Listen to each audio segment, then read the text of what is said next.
So at my house, I have two kids. My daughter is 22 and my son is 19.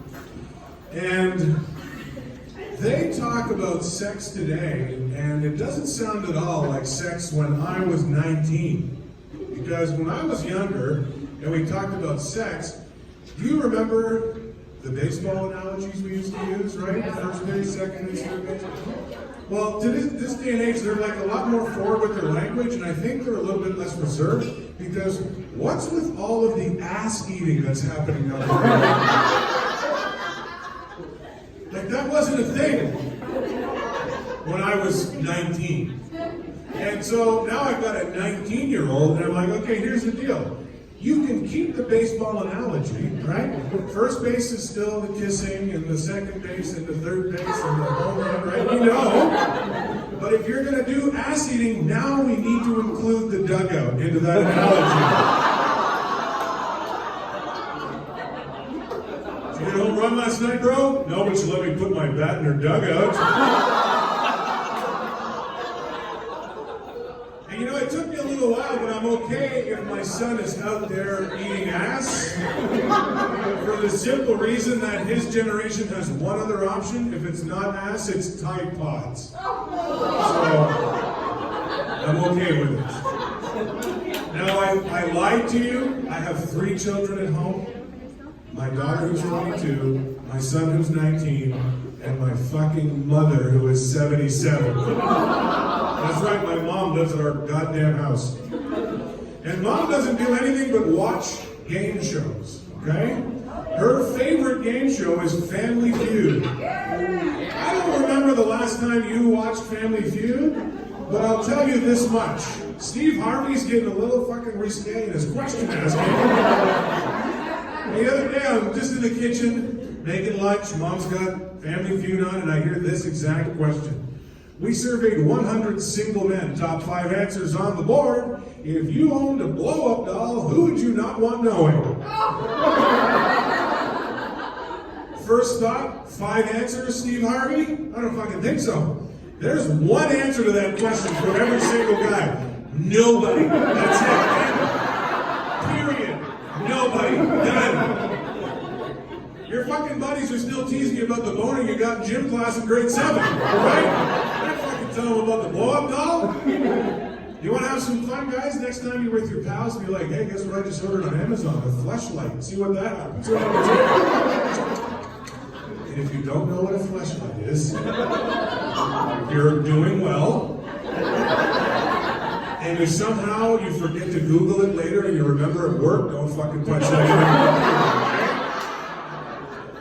Now, it's unfair for men, though, because women embrace talking about their toys. They just love it. Yeah. What, see? Yeah. The thing about it, so, is Carol? Carol? Okay, Carol, they've all outed you, okay? Give me one name of somebody at this table with you. Nikki. All right, so we've got Carol and Nikki. Carol, they're celebrating her tonight. She bought a new vibrator. Now, what's the first thing Carol's gonna do? She's calling Nikki. Nikki, guess what, girlfriend? I just bought a new vibrator. And Nikki's like, tell me more. Do you have it on you right now? So she's like, okay, here's the deal, Nikki. It's got 15 speeds. And I can't get past 4. And what does Nikki say to her? Bitch, send me the link. Nikki, Amazon Prime's the vibrator. 12 hours later, Nikki has one too. And now Carol and Nikki have spent the last 4 weeks texting each other who has the high score. That's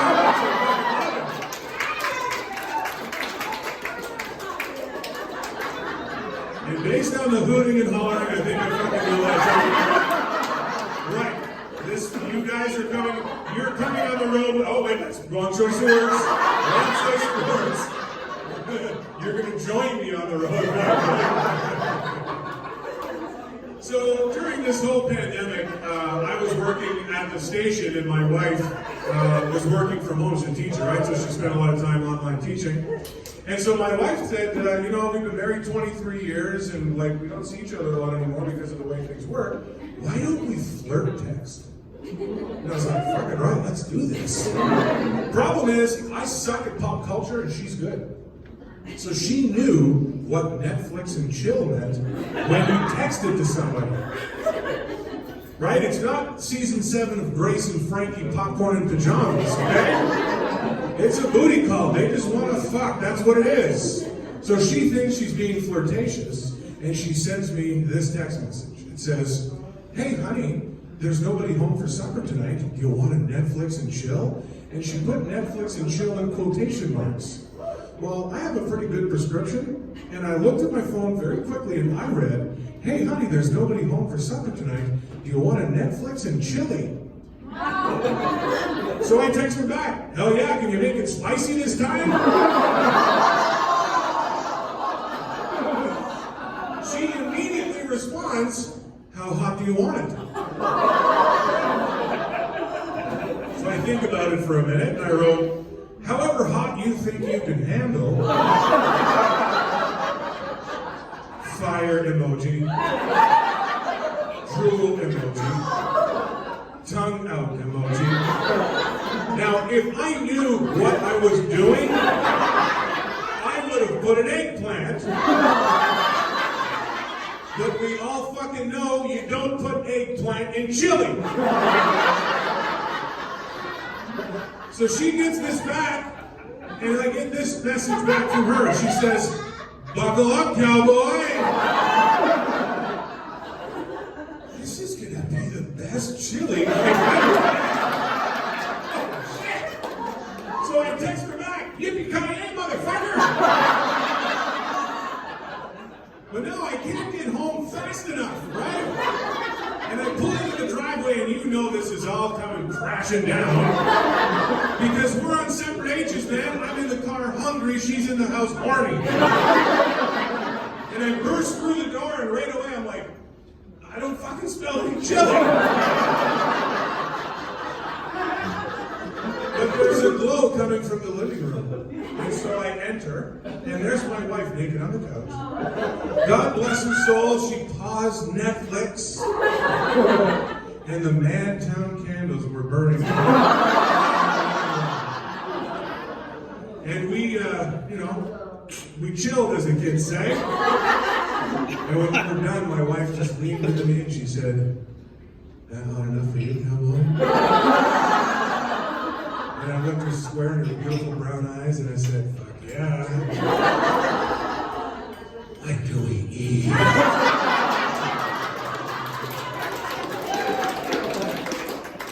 Now, I've got to tell you one last thing about living with your parents, okay? Don't ever fucking do it. Don't bring them back. So we bought a house with a granny suite, okay?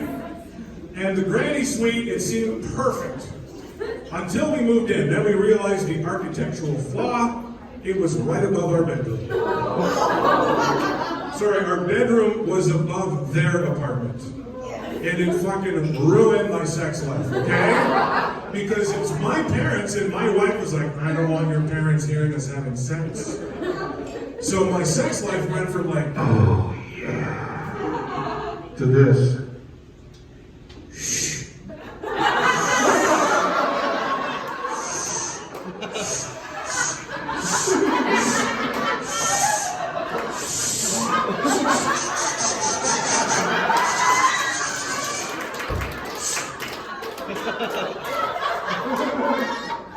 I hated it. Then one day I go grocery shopping. I'm in the produce section, minding my own business. There's a mom and her 2 kids, and they're being rambunctious. And the mother goes, boys! And I was like, what the fuck? Oh my god. Full fucking hard on right there. Like, I guess I do like it after all. But the thing is, every now and then we go out into town, no kids, and we come home drunk. And what happens when you come home drunk? Hotel sex. Hotel sex. Do you know hotel sex? Fucking right, if you've got kids. Because at home, you don't let anybody in here. At the hotel, you don't give a fuck who has you, right? You can scream like an orangutan and it doesn't even matter. And here's how you know you did hotel sex proper. Next morning, you're at the waffle maker, random guy walks up and goes, hey, you went 220? Yeah, he's like, fucking pound it up, bro, it was awesome. You were so good, my old lady came.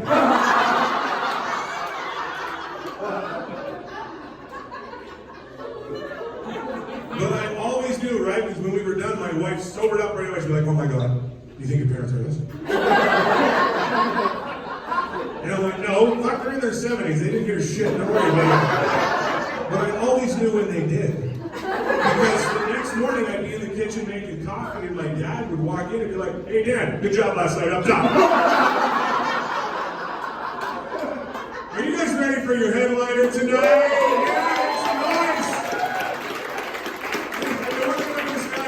You're going to love him. He's from Calgary, Alberta. But more importantly, he was the very first winner of Canada's Top Comic on Sirius XM Radio. First guy to ever win it. And he has an album on iTunes called For Crying Out Loud. And it's made it all the way to #2. Please make some noise for your headline.